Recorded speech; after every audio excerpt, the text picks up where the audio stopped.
கடுப்பேத்திரம் கிட்ட உம்முன்னும் கடுப்பேத்திரம் கிட்ட கம்முன்னு இருந்தா வாழ்க்கை ஜம்முன்னு இருக்கும். விஜய் அவர்களின் 100 நாட்கள் சாதனை ரொம்ப கோலாகலமாக கொண்டாடுறாங்க. எவ்வளோ மாற்றம் நிகழ்ந்திருக்கு தெரியுமா? கிலோ சர்க்கரையில் எவ்வளோ விலை ஏறலாம்? ஒரு 40 ரூபா விற்ற சர்க்கரை எவ்வளோ விலை ஏறலான்னு நினைக்கிறீங்க? ஒரு 42, ஒரு 45, இல்லை 50 கிடையாது, 73 ரூபா, 33 ரூபா ஒரு கிலோ சர்க்கரையில் விலை ஏறி இருக்கு. இது முதல்வர் விஜய் அவர்களின் 100 நாட்களுடைய சாதனை. ஒரு மூட்டை அரிசியில் 25 கிலோ அரிசி இருக்குல்ல, 25 கிலோவோ 26 கிலோவோ 300 ரூபா ஏறி இருக்கு. ஒரு மூட்டைக்கு 200லேருந்து 300 ரூபா ஏறி இருக்கு இந்த 100 நாட்களுடைய சாதனையில்.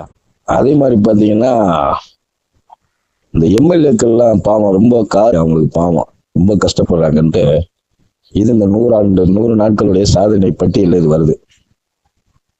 அதே மாதிரி பார்த்தீங்கன்னா இந்த தாவேகா கட்சி நிர்வாகி இருக்கார்ல, பொறுப்புல போயிருந்தவர், அவர் லஞ்சம் வாங்கிட்டாரு. அதை தாவேகா கட்சியில இருந்து அடிப்படை உறுப்பினர்ல இருந்து அவரை தூக்கிட்டாங்க. இது சாதனை இல்ல. தூக்கிட்டு அதுக்கு பதிலா யாரு லஞ்சம் வாங்குறாரோ ஒரு மனைவி அந்த பொறுப்பு கொடுத்திருக்கிறாரு.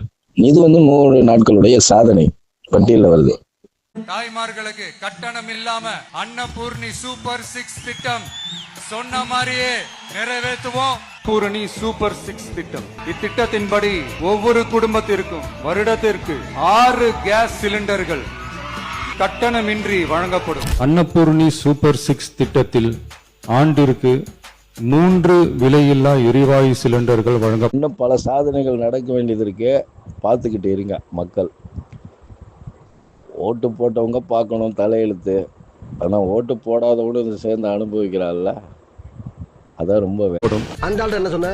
6 சிலிண்டர்கள். ஏன் என்ன சொன்ன? 3 விலையில்லா எரிவாயு சிலிண்டர். மூடிட்டு போ.